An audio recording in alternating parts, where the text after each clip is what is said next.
तर भाजप 1 आणि आम्ही 2 नंबरला आहोत, मंत्रिपदावर छगन भुजबळ यांनी हे वक्तव्य केलंय। स्ट्राइक रेट बाबत बैठकीमध्ये आमची चर्चा झाली असं म्हणत त्यांनी नवीन चर्चेला उधाण दिलेलं आहे।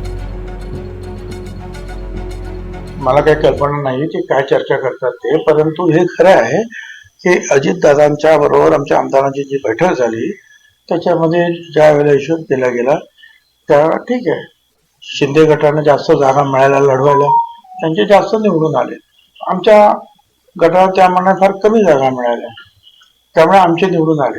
पण ज्याला स्ट्राईक रेट आपण म्हणतो त्याच्यामध्ये बीजेपी 1 नंबरला आमच्यामध्ये आणि 2 नंबरला अर्थातच अजित पवार गट आहे, 3 नंबरला शिंदे साहेबांचा गट आहे। थोडासा फरक आहे 2 नंबर 3 नंबर मध्ये।